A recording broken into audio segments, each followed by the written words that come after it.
देखते हैं एक बार फिर से।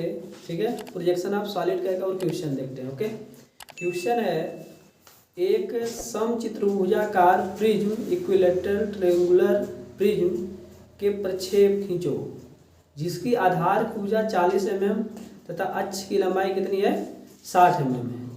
प्रिज्म के आधार की भुजा VP में इस प्रकार स्थित है कि प्रिज्म का अक्ष VP से 30 डिग्री के कोण पे क्या है इंक्लाइंड है ना।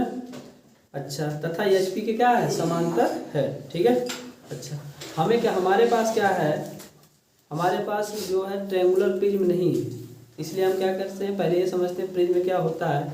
हमने बताया है प्रिज्म में होता क्या है, प्रिज्म में जैसा टॉप होता है वैसा ही क्या होता है बॉटम होता है। जैसे मेरे हाथ में क्या है आपका है एक आपका पेंटागन प्रिज्म है, तो आप देखो इसमें 5 भुजाएं 1 2 3 4 5 होती हैं। ऐसे नीचे भी आपका 1 2 3 4 5 वैसा ही शेप बना है। ठीक है, लेकिन जो सवाल दिया गया है वो है क्या, वो ट्रायंगुलर प्रिज्म है यानी 3 भुजाओं वाला है। ऐसे ही क्या होगी उसमें 3 भुजाएं होंगी है ना। यहाँ से अगर हम इसको काट दें, यहाँ से अगर इसको हम मिला दें ऐसे ये यानी 1 2 3 भुजा होंगी है ना। अच्छा, इसकी जैसे अक्ष होगी यहाँ से लेके यहाँ तक आपकी जो होगी वो अक्ष होगी, ऊंचाई होगी, अक्ष की जो लंबाई होगी वही इसकी ऊंचाई होगी प्रिज्म की, यही तो होगी है। वैसे ही आपका क्या है इस पेंटागन में भी है ना। तो सवाल क्या कह रहा है, सवाल कह रहा है कि इसका हमें प्रोजेक्शन खींचना जिसकी प्रत्येक जो साइड है तीनों भुजाएं कितनी है 40-40 mm की हैं, और कह रहा है कि इसकी अक्ष की लंबाई 60 है।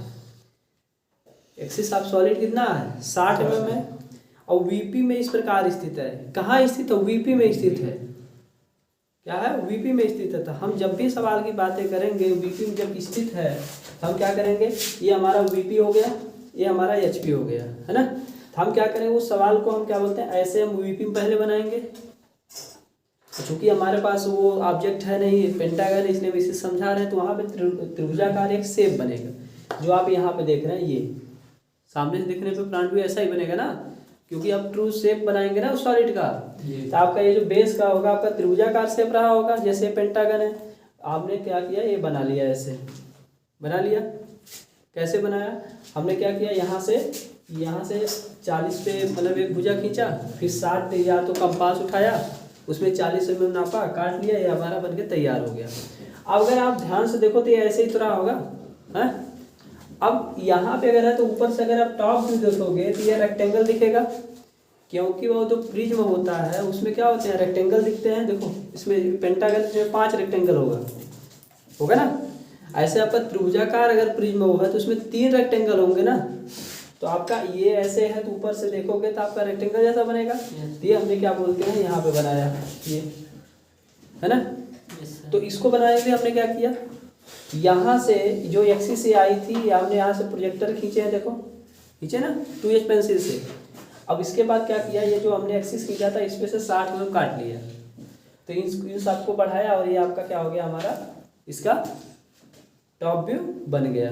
अच्छा, उसके बाद जो क्वेश्चन में कहा गया है यही जो आपका मतलब ट्रायंगुलर प्रिज्म है वो क्या कर रहा है, इसकी अपनी एक्सिस से इसकी ये जो एक्सिस है ये जो एक्सिस है वो ऐसे क्या घूम जा रही है। ऐसे हमने किया, जो एक्सिस क्या है VP से 30 डिग्री का एंगल बनाती है। VP से कितना एंगल बनाती है 30 डिग्री का। मतलब जो आपका ट्रायंगुलर प्रिज्म था, एक पेन देना बाबू, ओ हाँ पेन दे दो। ये हमने इसके अंदर नहीं जाएगा क्या, ये समझो आपका क्या एक्सिस होगी, ये एक्सिस होगी। तो ये एक्सिस यहाँ से कितना है VP से कितना एंगल बना रही है 30 डिग्री का एंगल बना रही है। तो अब हमने क्या किया, ये जो प्रिज्म ऐसे आपका बनाया था इसी को हमने क्या किया इधर से या उधर से या तो उधर से हमने क्या किया इसी एक्सिस को 30 डिग्री पे झुका दिया। तो अब क्या होगा बाबू, इसकी एक्सिस को 30 डिग्री पे झुकाने के लिए एक तरीका होता है। क्या एक तरीका होता है, तरीका ये होता है बाबू, थोड़ा सा इधर करो। तो हम क्या करते हैं देखो ध्यान से देखना। अगर हम बात करें यहाँ से तो हम यहाँ से इस एक्सिस से जो आपकी रेफरेंस एक्सिस है XY, अगर XY से हम क्या करें कि यहाँ से 60 डिग्री पे एक एंगल खींच ले। देखो 60 डिग्री पे अगर एक लाइन खींच ले यहाँ से 60 डिग्री पे बनाते हुए एक लाइन खींच लें, तो इसकी एक्सिस जो होगी ना सॉलिड की, वो अपने आप 30 डिग्री पे हो जाएगी।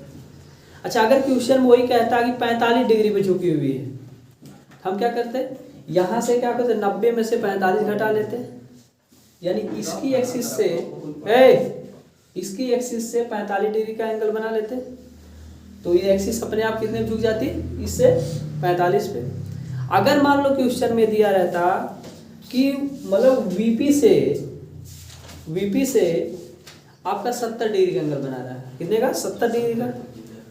70 डिग्री का बना रहा है तो 90 में से अगर 70 घटाओगे कितना आएगा, 20 डिग्री। तो यहाँ से आप क्या करते हैं, 20 डिग्री का एंगल बना लेते, तो ये अपने आप 70 डिग्री हो जाता। क्यों, क्योंकि ये 20 होता, ये 90 हो जाता, ये एक्सिस कितनी हो जाती है आपकी, यहाँ पे 70 पे नहीं हो जाती। अरे 90 में से यार घटाओगे 20, 70 नहीं आएगा, बोलो, ये बात समझ में आ रही है। तो एक्सिस वाले जब भी प्रोजेक्शन आप सॉलिड में आप क्वेश्चन लगाना, अगर एक्सिस को कहा है तो उसको 90 में से क्या कर लिया करो, घटा लिया करो, और उतना एंगल क्या करो, एक्सिस से खींच लिया करो, एक्सिस अपने आप क्या हो जाएगी, जितना एंगल वो कहा रहेगा उतने पे झुक जाएगी। अगर आप ऐसा नहीं कर रहे हो तो बेवकूफ़ी कर रहे हो आप। क्यों बेवकूफ़ी तो कर रहे हो, नहीं समझ में आ रहा आपको इसका मतलब है। ये बात समझ में आई बाबू, हमने क्या समझाया, एक्सिस हमारी कितने पे झुकी हुई है, 30 पे। हमने 90 में से क्या किया, देखो ये 90 था, 90 में से हमने क्या किया, इस 30 को घटा लिया, कितना बचा, 60। हमने 60 डिग्री पे यहाँ से ऐसे बनाते हुए एक लाइन खींच लिया, खींचा। उसके बाद ये आपका देखो इसी एक्सिस वगैरह आगे बढ़ाया था हमने, देखो यहाँ 30 डिग्री आया नहीं आया, अरे देखो संपूर्ण त्रिभुज बन रहा है, देखो ये बन रहा नहीं बन रहा, तो आपका ये क्या आ जाएगा, ये आ जाएगा 60 और ये 90 और 30, बना कि नहीं बना, बन गया, कोई दिक्कत। अब देखो ध्यान से, इतना करने के बाद हमने क्या किया, ये जो मतलब यहाँ पे देखो आपका 3 से 1 2, हमने क्या किया, ये लाइन जब खींचा था तो वहाँ पे हमने क्या किया, कहीं पे ले लिया। अरे भाई 1 2 को कर लिया और 3 को कर लिया, तो ये दूरी हमारी ये हो गई। फिर हमने 1 2 से जो दूरी आपका ओ तक की दिया, काट लिया, वही हमने एक्सिस को ऐसे आगे बढ़ा दिया। ये एक्सिस कितना आपकी है, आपका 60 mm है। फिर यहाँ से हमने 60 इसी एक्सिस पे काट लिया, फिर यहाँ से ऐसे लाइन खींचा, यहाँ से ऐसे लाइन खींचा, ये हमारा यही मतलब चित्र जो था आपका 30 डिग्री पे वीपी से झुका हुआ पता चल गया। ये बात समझ में आ गई आपको। अच्छा, इसके बाद हमने क्या किया, 2H पेंसिल उठाया, 2H पेंसिल उठाया, ये क्या किया, सारे प्रोजेक्टर को हमने ऊपर ले गए हम, ठीक है। आज जब प्रोजेक्टर को ऊपर ले गए और यहाँ से हमारा जो फ्रंट व्यू था उसके प्रोजेक्टर को हम ऊपर ले गए, लाने के बाद देख रहे हैं कि हमारा ऐसे कट रहा था, तो हम देख रहे हैं यहाँ पे 3 डैश है, यहाँ पे 3 है, ये ऊपर जाएगा तो आपका यहाँ पे 3 हो जाएगा। C डैश है, आपका C कहाँ है, यहाँ पे, ये जाएगा तो आपका यहाँ पे C डैश हो जाएगा। ऐसे देख रहे हैं A डैश है, ये वाली लाइन आपको गई है, यहाँ पे AB है, तो ये वाली लाइन जो गई है यहाँ पे A डैश हो जाएगा। B आपका यहाँ पे जो लाइन गई है यहाँ पे B डैश, यहाँ पे जाएगा आपका काटेगा तो यहाँ पे B डैश हो जाएगा। ऐसे सबको हमने देखा।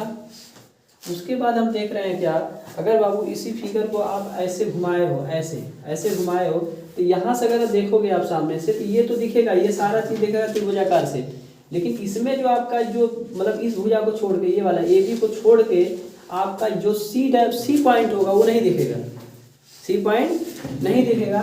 जब C पॉइंट आपका नहीं दिखेगा तो उससे रिलेटेड जितनी भी डायमेंशन होंगी वो क्या होंगी, डॉटेड हो जाएंगी।